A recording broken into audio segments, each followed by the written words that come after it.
I'm going to turn it on to you guys now. So Gareth kindly sent me a little goodie bag with some stuff. So I was just wondering if anyone's got any questions for Gareth that they'd like to ask.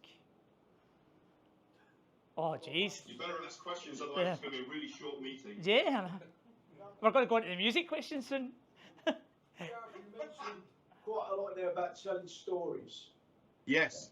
So you may have been asking before, what are your top 3 tips or delivery mechanisms for telling better stories to workers at the sharp end? You might have to repeat the question to Gareth. So from that point of view, is what's the tips to help telling stories by workers? Oh, telling stories to workers. Best delivery tips. All right. So I'd start with get them to tell a story. Find their stories. So start as a little piece. That's right. There was that in the microphone.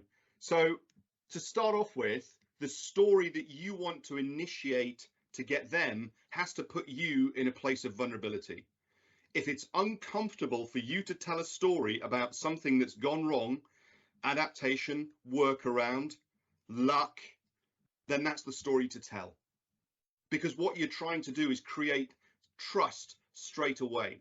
There is no way that they're going to trust you unless you put yourself out there. And that's the initiation piece. And that's when we talk about psychological safety, is the fact that leaders have to be vulnerable to start with. If you can talk about a mistake that you've made, or an error you've made, or a lapse you've made, and the context that surrounds that, then that works.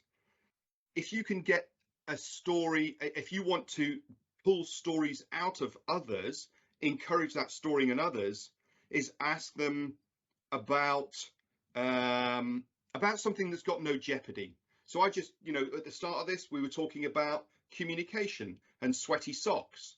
Now there's no, if you want to talk about miscommunication, often we want stories to be initiated in the workspace. We want to be about workspace stories, but people feel vulnerable and they don't necessarily can draw the, link between what's going on.